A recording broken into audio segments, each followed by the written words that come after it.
বাংলাদেশের একজন বুদ্ধিজীবী, একজন জ্ঞানী, একজন লেখক, একজন গবেষক ডাক্তার আসিফ নজরুল স্যার। তিনি আইনের উপরে ডক্টরেট করেছেন, ঢাকা বিশ্ববিদ্যালয়ের আইন বিভাগের অধ্যাপক। নাম শুনছেন আপনারা? ডাক্তার আসিফ নজরুল। বাংলাদেশে সর্বপ্রথম তিনি আইনের উপরে ডক্টরেট করেছেন। এত জ্ঞানী লোক আমার কলিজার ভাইয়েরা। কয়েকদিন আগে তিনি লিখছে তার ফেসবুকের মধ্যে, তার ফেসবুকের লেখাটা বাংলাদেশের সব পত্রিকায় ছাপাইছে। তিনি কয়েক লাইনের একটা লেখায় লিখছেন, আমি এমন পরিবেশে বড় হয়েছি, এমনভাবে লেখাপড়া করছি, আমি মুহাম্মদ সাল্লাল্লাহু আলাইহি ওয়াসাল্লামের চরিত্র জীবনী নিয়ে পড়ার সুযোগ পাই নাই। লম্বা সময় জীবনের চলে গেছে, রাসূলকে জানতে পারি নাই।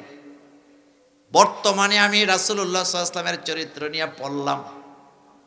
এখন আমার কাছে আফসোস হয়, কি ভুলটা এনে আমি করলাম। আমি যদি আমার নবীর চরিত্র নিয়ে আগের থেকে লেখাপড়া করতাম, আমি আসিফ নজরুল এখন যত জ্ঞানী তার চাইতে অনেক বেশি জ্ঞানী হয়ে যেতাম। উনি আরো কি বলছে শোনেন, আমি তো পুরাটা ব্যাখ্যা করতেছি ওনার লেখাটা। তিনি বলেছেন, আমি মাত্র 6 থেকে 7টা বই রাসূলুল্লাহর চরিত্রের উপরে পড়েছি। আমি বুঝতে পারছি আমার নবী শুধু একজন নবী ছিলেন না, তিনি ছিলেন একজন সফল রাষ্ট্রনায়ক, তিনি ছিলেন একজন সফল সেনাপ্রধান, তিনি ছিলেন একজন সফল অভিভাবক, তিনি ছিলেন একজন সফল স্বামী। আমার কলেজের ভাইয়েরা, আসিফ নজরুল স্যার বলতেছে, আমি ভবিষ্যতে মুহাম্মদ সাল্লাল্লাহু আলাইহি ওয়াসাল্লামের জীবনের উপরে বাচ্চাদের জন্য বই লিখব, যাতে বাচ্চারা আমার নবীকে চিনতে পারে। এটার দ্বারা বাংলাদেশের কলেজ ভার্সিটির ছেলে মেয়েদের জন্য দারুণ একটা মেসেজ তিনি দিয়ে বুঝায় দিয়েছে, আগামীর বাংলাদেশ হবে মুহাম্মদ সাল্লাল্লাহু আলাইহি ওয়াসাল্লামের উম্মতের বাংলাদেশ।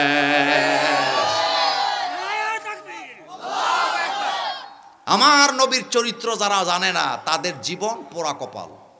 কথা ঠিক কি না? এই টুপি পাইছি রাসূলের কারণে, পাঞ্জাবিটা পাইছি রাসূলের কারণে, সালাম পাইছি রাসূলের কারণে, আদব কায়দা পাইছি রাসূলের কারণে। বাপ যে সন্তানকে লালন পালন করে, এই জায়গায় রাসূলের চরিত্র আছে। আবার সন্তান যে বাপেরে মর্যাদা দেয়, এই জায়গায় রাসূলের চরিত্র আছে না নাই?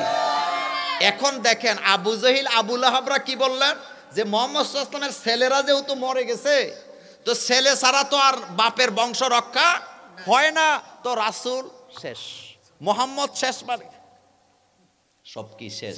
তার মানে তারা আরেকটা খারাপ কথা বললেন, তারা রাসূলকে বললেন লেস কাটা।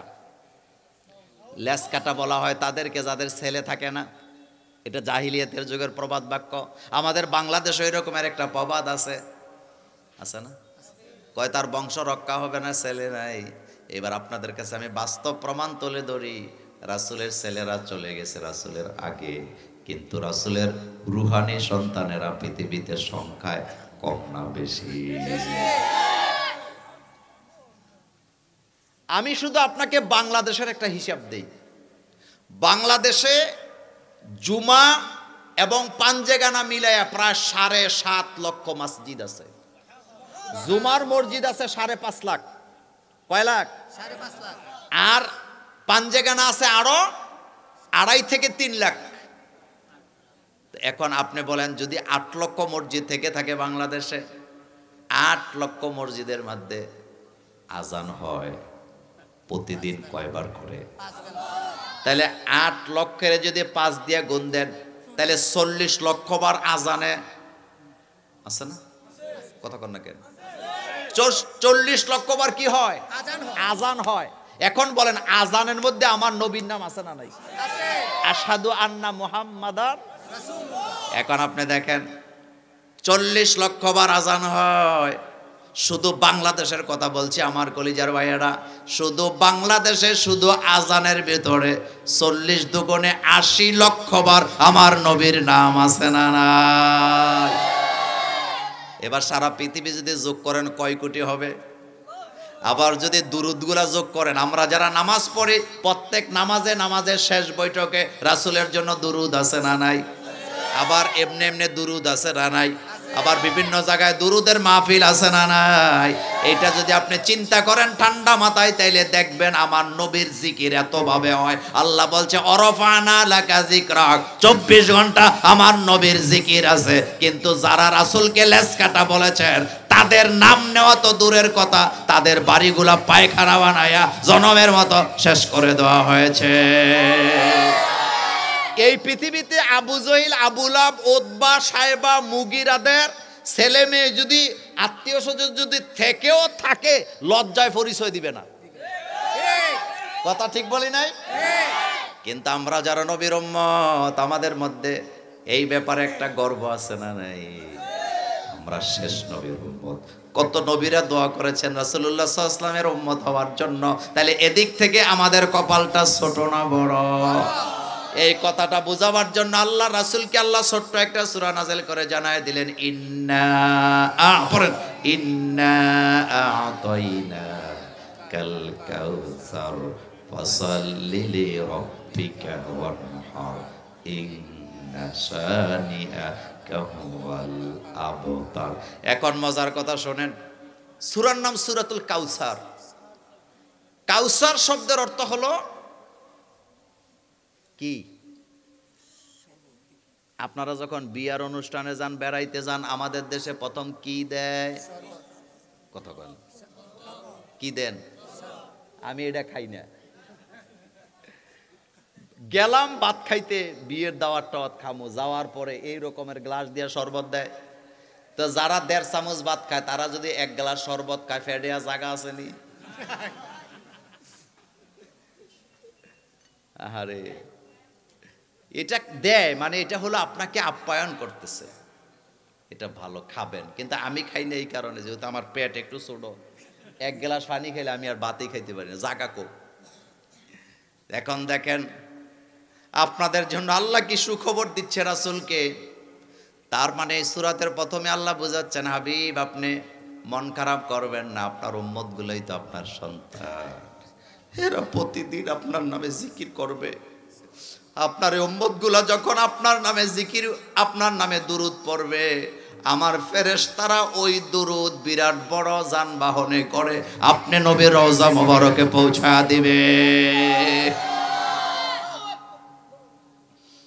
রাসূলের উম্মত একবার যদি রাসূলের উপরে দুরূদ পড়ে, সওয়াব পাবে 30টা। জোরে বলেন কয়টা?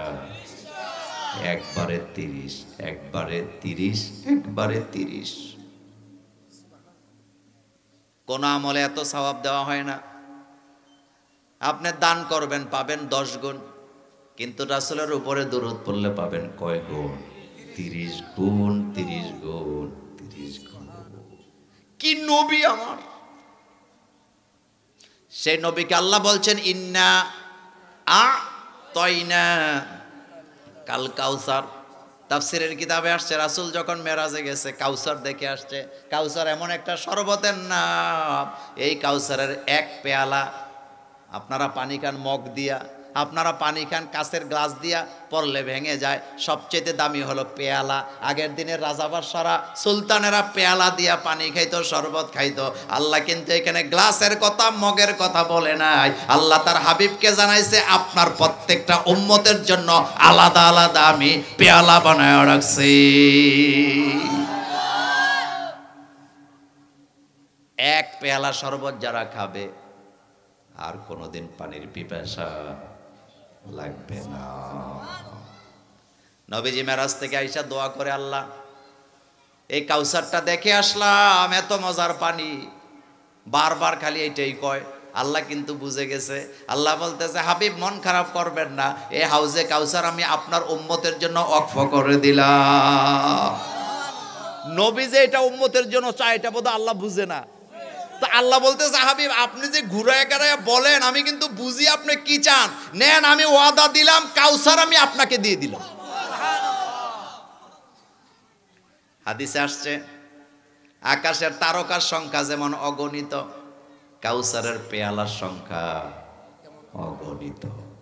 রাসূলের কাছে দলে দলে লোকেরা যাবে, হাউজে কাউসারের পানি আল্লাহ রাসূল তার উম্মতকে খাইতে দিবেন, খাইতে দিবেন রাসূল উম্মতকে। সেই ব্যাখ্যাও করব না, সামনে আমাকে যাওয়া লাগবে। তাইলে বোঝা গেল রাসূলের উম্মত হইলে লাভ আছে না নাই? এরপরেও কয় আমার আদর্শ রবি ঠাকুর। কয় তোর আদর্শ কি? কয় আমার আদর্শ হলো রবি ঠাকুর, আমার আদর্শ কালমাস, আমার আদর্শ লেলিনবাদ, আমার আদর্শ অমক, আমার আদর্শ তমক। এমন কথা বলার লোক আমার সমাজে আছে না নাই? তবে আশ্চর্যের ব্যাপার হলো এই লোকগুলো বেশিরভাগই বড় বড় ডিগ্রি নিছে ঠিক, কিন্তু ইমানটা জ্বালাই করতে পারে না। গ্রামের একজন অশিক্ষিত লোককে যদি বলা হয় মুহাম্মদ সাল্লাল্লাহু আলাইহি ওয়াসাল্লামের ব্যাপারে কোনো খারাপ কথা বলা হয়, হেতে নামাজ না পড়লেও গুছিয়ে নাক ফাটাই লেব। কথা ঠিক না? কথাটা খেয়াল করেন।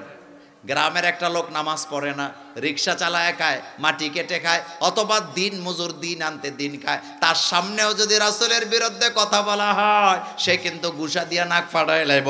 এটার দ্বারা বোঝা যায় কলিজা ভরা রাসূলের ভালোবাসা আছে। কিন্তু বড় বড় শিক্ষিত লোকের সামনে রাসূলকে গালি দিলে কয় মত প্রকাশ করছে, স্বাধীনতা দেওয়া হোক। এমন বেয়াদব শিক্ষিত লোক আমার সমাজে আছে না? না, ঠান্ডা মাথায় বুঝেন। গ্রামের একটা অশিক্ষিত লোকের সামনে রাসূলকে গালি দিলে তার কলিজায় আঘাত লাগে, সে ক্ষেপে উঠে।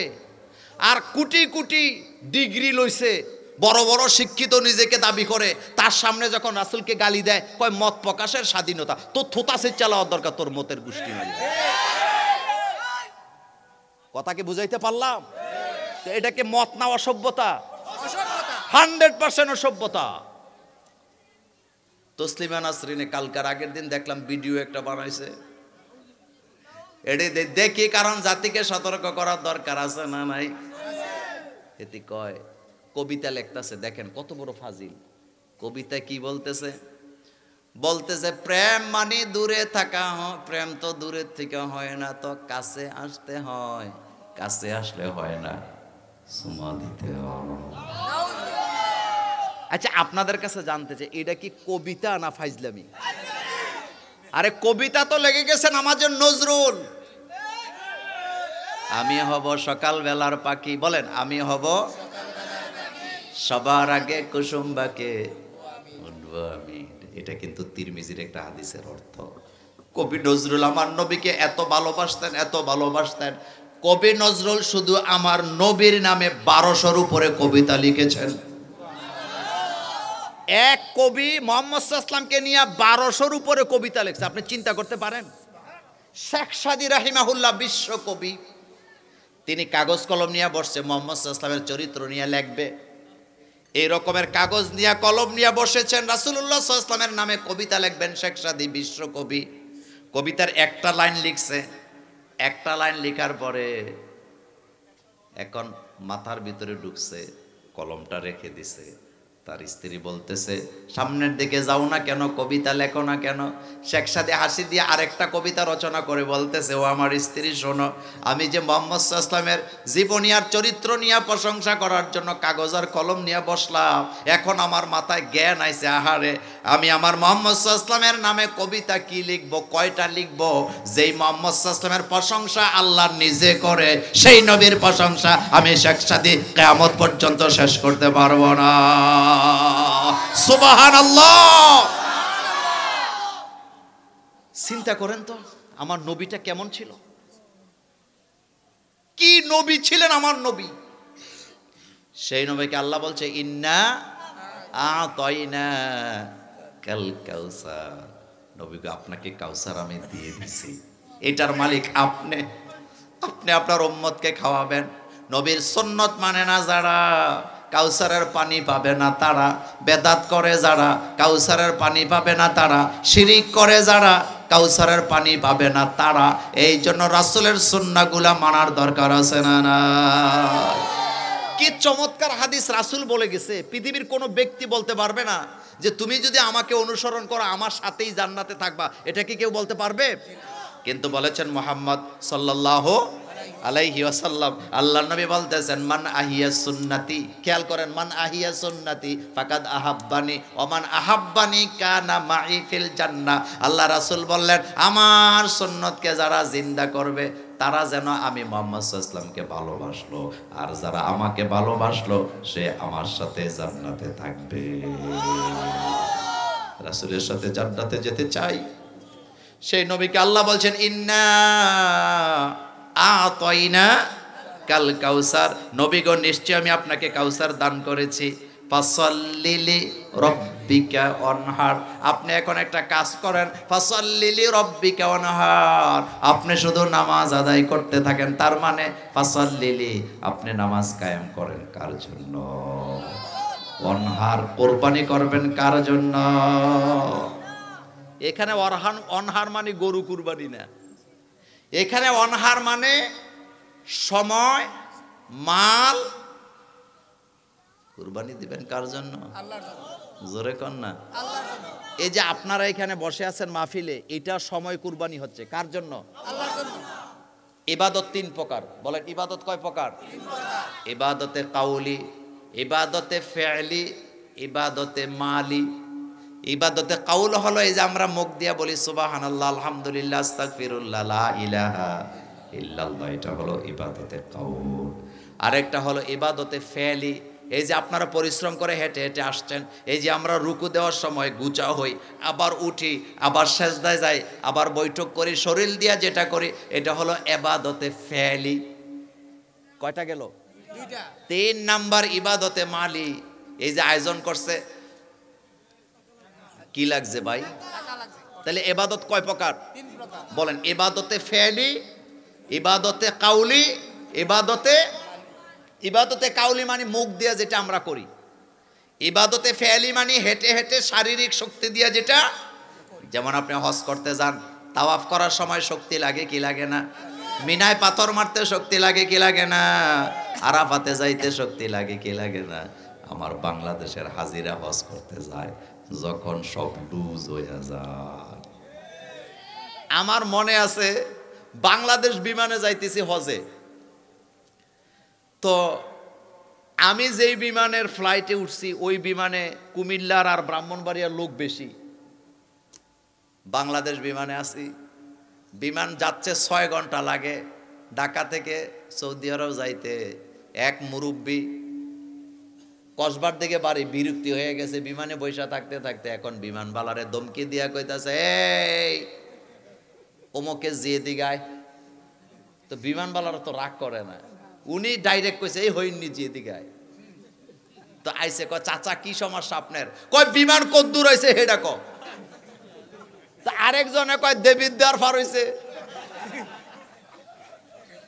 আরেকজনে কয় তুমি এটারে লোকাল সুগন্ধা পাইছো মিয়া। দেখেন এমন বয়সে হজে গেছে দিকবিদ নাই। আসার সময় দেখি এক মুরব্বী খেজুরের বস্তা একটা মাথাত লইছে, বিমানে উঠতে পারে না, খেজুরের বস্তা। তো মহিলা একটা আইসা বলতেছে চাচা আমার কাছে দেন, আমি এটা ধরবি না, আমার জিফুতের লেগে খেজুর লইছি। এরকমের হাজি আছে না না? আহারে দেখেন এই যে হজ করতে গেছেন আপনি, এটা হলো ইবাদতে ফি'লি, আপনি শরীর দিয়ে করা লাগে, লাগে কি লাগে না? এই জন্য হাদিসে আসছে যারা কাবাগর তাওয়াফ করবে তাদের জন্য সবচেয়ে বেশি সওয়াব আছে না? কাবায় যারা যায় তারা কিন্তু মাহরুম হয় না। কাবার দিকে তাকায় থাকবে যারা, তারা পাবে 20 নেকি। নামাজ পড়বে যারা, তারা পাবে 40 নেকি। তাওয়াফ করবে যারা, তারা পাবে 60 নেকি। আর নামাজ, তাওয়াফ এবং তাকায় থাকবে যারা দেখবে, তাদের জন্য 120টা রহমত আছে না? চিন্তা করেন তো। তো রাসূলকে আল্লাহ পাক বলছেন হাবিব ইন্না আতাইনা কাল কাউসার, নবী গো আপনাকে আমি কাউসার দান করে দিলাম, এটা আপনার। তবে আপনি একটা কাজ করবেন, ফাসাল্লিলি, পড়েন ফাসাল্লিলি রব্বিকা ওয়ানহার, আপনি নামাজ আদায় করবেন, আপনি কোরবানি করবেন। এই কোরবানি শুধু গরু কোরবানি না, সকল কোরবানির কথাই বলা হয়েছে। আপনি প্রয়োজন হলে মাল দিবেন, আপনি দান করবেন, আপনি প্রয়োজন হলে মানুষের জন্য হেঁটে হেঁটে ইসলামের দাওয়াত দিবেন। ফজরের নামাজের আজান হয়েছে, আপনি মসজিদে যাইতে 3টা বাড়ি পাড়ি দেওয়া যাওয়া লাগে, আপনি যদি ওই বাড়ির পাশে দিয়ে যাওয়ার সময় জোরে জোরে ডাক দেন অমুকের আব্বা উঠো, ফজরের জামাতের আর 5 মিনিট বাকি আছে, উনি যদি নামাজ নাও পড়ে, আপনার জন্য প্রত্যেক নামাজের সমান সওয়াব আছে না না? আপনি শুধু যাচ্ছেন তার বাড়ির পাশে দিয়া। যুবকদেরকে বলে দিয়ে যাই, বন্ধু তো তোমার সে যেই বন্ধু তোমাকে ফজরের নামাজে জাগাবার দায়িত্ব নেয়। কলিজার যুবকদেরকে বলে দিয়ে যাই, তোমার আসল বন্ধু সে যে তোমাকে ইসলামের কথা বলে, কোরআনের কথা বলে। যেই বন্ধু তোমারে কথায় কথায় গালি দেয়, এই বন্ধু তোমার বন্ধু হতে পারে না। খেয়াল করেন, যেই বন্ধু তোমাকে কথায় কথায় গালি দেয়, এটা তোমার বন্ধু হতে পারে না। যেই বন্ধু তোমাকে অসম্মান করে কথা বলে, এই বন্ধু তোমার বন্ধু হতে পারে না। যেই বন্ধু তোমার সাথে বন্ধুত্ব করে তোমার বাড়িতে আইসা তোমার বোনের থেকে কুনজর দেয়, এটা বন্ধু হতে পারে না, এটা জাহান্নামের ঠিকাদার। কথা কি ঠিক বললাম? তুই যদি আমার বন্ধু হবি, তুই আমার বোনের দিকে তাকাইলি কেন? গুন্ডা কোথাকার আছে না নাই? বন্ধু হইয়া বন্ধুর বউ লইয়া ফুরুত করে এমন বন্ধু বাংলাদেশে নাই। আবার ভিক্টোরিয়া কলেজে পড়া অবস্থায় দেখছি এক বন্ধুর প্রেমিকারে আগে আরেক বন্ধুর হাইজ্যাক। কথা কয় না কেন? এটা কি বন্ধু না জাহেল? তোমার আসল বন্ধু সে নবীর চরিত্র শিখায় যে তোমার আসল বন্ধু সে তোমাকে নামাজের কথা বলে, যে তোমার আসল বন্ধু সে ফজরের সময় তোমাকে মোবাইলে টেক্সট করে বলতেছে জামাত 6টা 5-এ শুরু হয়, তাড়াতাড়ি ঘুম থেকে জাগ্রত হও, নামাজ জামাতে পড়া লাগবে, এটা তোমার বন্ধু। কিন্তু যেই বন্ধু দামি মোবাইল পাইয়া ওই মোবাইলে বসে বসে গোপনে তোমারে ল্যাংটা ছবি টেক্সট করে, এটা বন্ধু হতে পারে না, এটা শয়তানের খালাতো ভাই। কথা ঠিক কি না? আমার বন্ধু সে হবে যে আমাকে ইসলাম শিখায়। আমার বন্ধু সে হবে যে আমাকে নামাজের কথা বলে। আমার বন্ধু সে হবে যে আমাকে কোরআনের আন্দোলনের দাওয়াত দেয়। আর যারা ইসলামের কথা বলে না, নামাজের কথা বলে না, কোরআনের কথা বলে না, এটা আমার দুশমন, এটা আমার বন্ধু হতে পারে না। যেই বন্ধু ইসলামের কথা বলে না, হেতে মাঝে মধ্যে দেখবা তোমারে শালা কইয়া গালি দিব। তার মানে তার উদ্দেশ্য কি না? উদ্দেশ্য কি না? এমন বন্ধু নাই। রাসূল করিম সাল্লাল্লাহু আলাইহি ওয়াসাল্লাম হযরত আবু বকর সিদ্দিককে বলেছেন, আবু বকর, আল্লাহ ছাড়া কাউকে জানের বন্ধু বলা জায়েজ নাই। যদি থাকতো তুমি আবু বকরকে জানের বন্ধু বানাইতাম। বন্ধুটা কেমন ছিল শোনো, বন্ধুটা কেমন ছিল যুবক। রাসূল বলতেছে আমি তোমাকে জানের বন্ধু বানাইতাম। আমাদের বন্ধু তারা যারা আল্লাহর জন্য বন্ধু হয়। মান আহাব্বা লিল্লাহ ওয়া আবগাদা লিল্লাহ আতা লিল্লাহ মান আলিল্লাহ ফাকাদ ইসতাকমালাল ঈমান। ও কলেজার যুবকেরা, কথাগুলা লিখে রাখ মনের ডায়েরিতে। যেই বন্ধু তোর হুন্ডা দেখে বন্ধুত্ব করছে, এটা তোর বন্ধু না। বরং যেই বন্ধু তোর সিরা জামা দেখা নিজের জামাটা তোর গায়ে পরায় দিয়া জায়গায় জায়গায় পরিচয় দেয়, এটা আমার বন্ধু, আমার চেয়ে অনেক বেশি মর্যাদাবান জ্ঞানী, এটা হলো আসল বন্ধু। আর যেই বন্ধু তোরে সুযোগ পাইলে ছোট করে, মানুষের সামনে ছোট করে, এটা বন্ধু হতেই পারে না। রাসূলের বন্ধু আবু বকর। আল্লাহ রাসূল দোয়া করতেছে, অকুর রব্বি আদখিলনি মুদখালা সিদকিন ওয়া আখরিজনি মুখরাজা সিদকিন ওয়াজআলনি মিন লাদুনকা সুলতানান নাসীরা। রাসূল ঘোষণা দিয়েছে, আবু বকর, আমি যেদিন মক্কা থেকে হিজরত করব, আমার সাথে আলী যাবে না, ওসমান যাবে না, আমার ইবনে আব্বাস আমার চাচা যাবে না, আমার সাথে তুমি আবু বকর যাবা। আমি যখন হিজরত করব তুমি আমার সাথে যাবা। সেদিন থেকে আবু বকর প্রস্তুত, সব রেডি রাখছে। দরজার মধ্যে মাঝে মধ্যে দাঁড়ায় থাকে, রাসূল কখন ডাকে। আল্লাহ রাসূল ডাক দিছে, দরজার পাশে যায় আস্তে করে, কেউ যাতে না শুনে। আবু বকর 1 সেকেন্ডের 100 ভাগের 1 ভাগে জবাব দিছে, লাব্বাইক ওয়া সাদাইক ইয়া রাসূলুল্লাহ, গোলাম হাজির। গাড়ে সুরে চলে গেছে। কোথায় গেছে? গাড়ে সুরে চলে গেছে। পাহাড়ের উপর একটা গুহা, আমি সেখানে গেছি। গুহাটা বড় না, এইভাবে বসলে পরে মাথাটা দেখা যায়, এইভাবে চিত শুয়ে হাঁটুগুলা দেখা যায়, এত ছোট্ট একটা গুহা। এই গুহার ভিতরে রাসূল বসে আছে, হযরত আবু বকর সিদ্দিক। চতুর্দিক থেকে বিষাক্ত সাপেরা আমার রাসূলকে দেখতে চায়। আবু বকর তো জানে না, প্রত্যেকটা গর্তের মুখের মধ্যে আবু বকর নিজের জামা কাপড় ছিঁড়ে ছিটে কি দিচ্ছে। বন্ধু কারে কয়? বন্ধু কারে কয়? নিজে জামা ছিঁড়ে বন্ধুর নিরাপত্তার ব্যবস্থা করতেছে, কানতেছে। কাফেরদের গোড়ার খুরের আওয়াজ পাওয়া যায়, কান্না করতেছেন। রাসূলের গা মোবারকে যে গরম পানি পড়ছে, চোখের পানি ঠান্ডা হয় না, গরম হয়। আল্লাহ রাসূলের ঘুম ভেঙে গেছে। রাসূল বলতেছে, বন্ধু। কি বলতেছে? বন্ধু। কোরআন পড়ো। বন্ধু কাঁদো কেন দোস্ত? তোমার কি বাড়ির কথা মনে পড়েছে, ছেলে মেয়ের কথা মনে পড়েছে নাকি? এবার বন্ধুর জবাব দেখেন। আবু বকর সিদ্দিক বললেন, আল্লাহর জাতের কসম করে বলি, যেদিন থেকে আপনার সাথে বন্ধুত্ব, সেদিন থেকে ছেলে মেয়ের চাইতে, স্ত্রীর চাইতে, বাপ মার চাইতে, এমনকি আমি আবু বকরের জীবনের চাইতে আপনি মুহাম্মদ সাল্লাল্লাহু আলাইহি ওয়াসাল্লামকে বেশি ভালোবাসি। যেই বন্ধু তোরে ডাইক্কা নিয়া হাইজ্যাক করে তোর বাপ মারে ফোন দেয় টাকার জন্য, মুক্তিপণের জন্য, এটা বন্ধু না, এটা দুশমন। তোর আসল বন্ধু তোর জন্য জীবন দিবে। তো রাসূল বলেন, তাহলে কাঁদো কেন দোস্ত?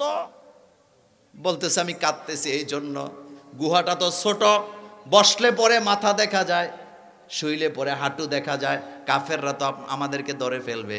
এবার কি চমৎকার কথা রাসূল বললেন, লা তাহজান ইন্নাল্লাহা মা'ানা। ও বন্ধু চিন্তা করো না, আল্লাহ তো আমাদের সাথে আছে।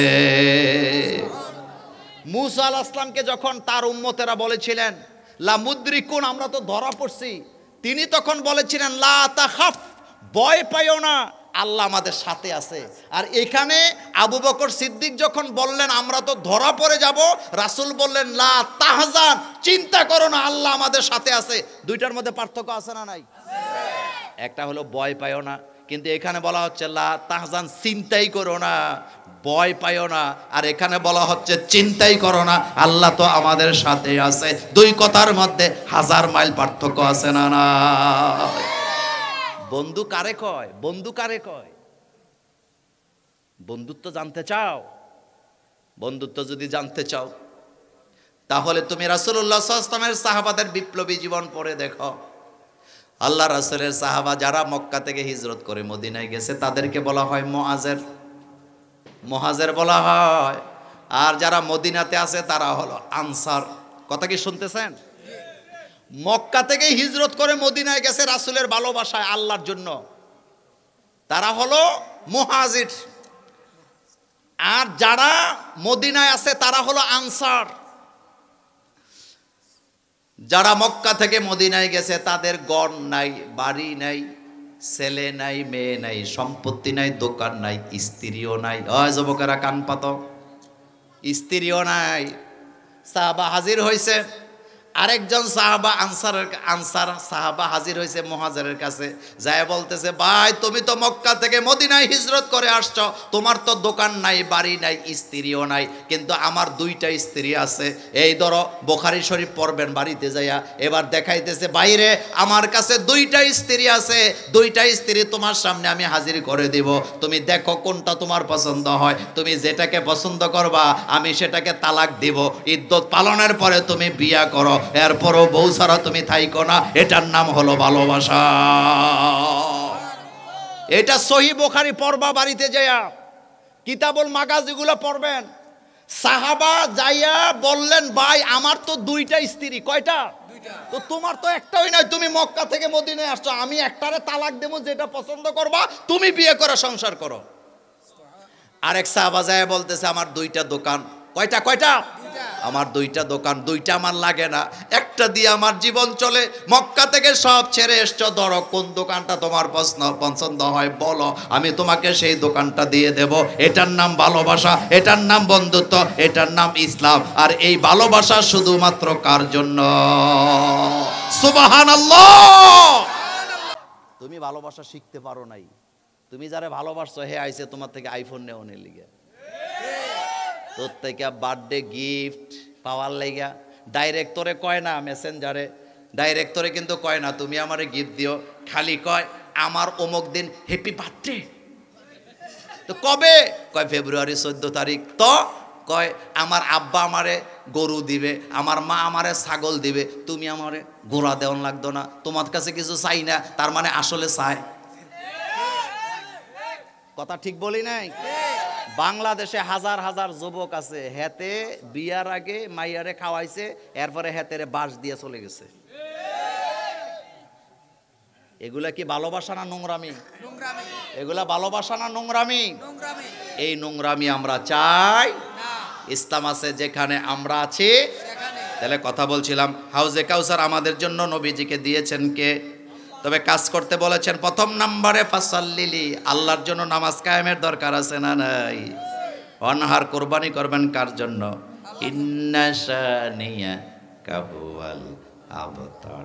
শেষ কথা বলে যায়, আল্লাহ রাসূলকে আল্লাহ জানায় দিচ্ছেন, হাবিব আপনাকে যারা লেজ কাটা বলছে, নিজেদেরই লেজ নাই, তারাই লেজ কাটা, আপনার লেজের অভাব নাই। প্রত্যেকটা উম্মত আপনার এক একটা রুহানি সন্তান, প্রত্যেকটা উম্মতের জবানে আপনার জিকির, আপনার নাম আছে না না? কি আগো এটা জিকির করেন, লা ইলাহা লা ইলাহা ইল্লাল্লাহু মুহাম্মাদুর রাসূলুল্লাহ সাল্লাল্লাহু আলাইহি ওয়াসাল্লাম। তাহলে ভালোবাসা কার জন্য হবে? কথা কর না কেন, কার জন্য? রাসূল করিম সাল্লাল্লাহু আলাইহি ওয়াসাল্লামের। এখন আপনাদের কাছে জানতে চাই, রাসূলের নাম নেওয়া লোকের অভাব আছে? আমি মোল্লা নাজিম না নিলে নাই। রাসূলের কোটি কোটি উম্মত আছে। এবার খেয়াল করেন, আপনাদেরকে একটা মজার ঘটনা শোনাই। আমার রাসূলের নাম নেওয়ার লোক দিনে দিনে বাড়ে না কমে? ইংল্যান্ডের যুবক যুবতীদের কাছে আপনি গুগলে ঢুকেন, ইংল্যান্ডের যুবক যুবতীদের কাছে যারা ইসলাম গ্রহণ করেন নাই, এই টাইপের যুবক যুবতীদের কাছে প্রিয় ব্যক্তিত্ব হলো মুহাম্মাদুর রাসূলুল্লাহ সাল্লাল্লাহু আলাইহি ওয়াসাল্লাম। তুমি এখন গুগলে ঢুকো, তুমি দেখবা তাদের কাছে রাসূল প্রিয়। ইংল্যান্ডের ইহুদিরা খ্রিস্টানেরা বলতেছে মুহাম্মদ সাল্লাল্লাহু আলাইহি ওয়াসাল্লাম আমাদের আদর্শ, আর হেতে মুসলমানের পোলা হইয়া মেসির মতো, নেইমারের মতো, রোনাল্ডোর মতো চুল কাটে। এমন চুল কাটুন না আমাদের এই এলাকায় একজনও নাই। কয়দিন আগে দেখছি ওই যে কি মামুন্না টিকটক, হ্যাঁ প্রিন্স মামুন, প্রিন্সের ওলারা তারে বাথরুম ধুইতেও রাখতো না বেটা। মানুষের চুলের কালার হয় কালো, হাতের টিয়া কালারের। দেখছেন না আপনারা? নোংরামি আছে না নাই? পুরা সমাজটাকে নোংরা করার জন্য তারা পায়তারা করেছেন। আমার কলিজার ভাইয়েরা, আমার কলিজার ভাইয়েরা, এই পৃথিবীর যুবক যুবতীরা এখন দেখতে পাচ্ছেন মুহাম্মদ সাল্লাল্লাহু আলাইহি ওয়াসাল্লামের চরিত্র ছাড়া শান্তি পাওয়া যায় না। মেসি কখনো তোমার আদর্শ হতে পারে না। মেসিরও কিন্তু ধর্ম আছে। তুমি দেখবা মেসি যখন গোল দেয় তখন সে খ্রিস্টান ধর্মের মতো কইরা ষষ্ঠারে থ্যাংক ইউ দেয় না? আচ্ছা দেখেন, আমরা যারা মুসলমান, আমরা যখন ভালো কাজ করি, ভালো কিছু পাই, তখন বলি আলহামদুলিল্লাহ। আর খ্রিস্টানেরা কি করে? কথা কর না কেন? খ্রিস্টান এটাকে ক্রস বলে। কি বলে? তো মেসি যখন গোল দেয়, যুবকরা বলো, মেসি যখন গোল দেয় তখন কি আলহামদুলিল্লাহ কয় না খ্রিস্টান ধর্ম পালন করে? আচ্ছা আরেকটু মজার কথা বলি, আর্জেন্টিনার ফাইনাল খেলার ফাইনাল মুভমেন্টে পেনাল্টি শটটা নিছিল কে? হ্যাঁ, কে নিছিল? হ্যাঁ, মাশাআল্লাহ, আপনারা সবাই ফেরেশতা, কেউ খেলা দেখছেন না। আমি অনেক খুশি হয়েছি। আরে 30-এর মতো জায়গা দুনিয়াতে আর আছে নাকি?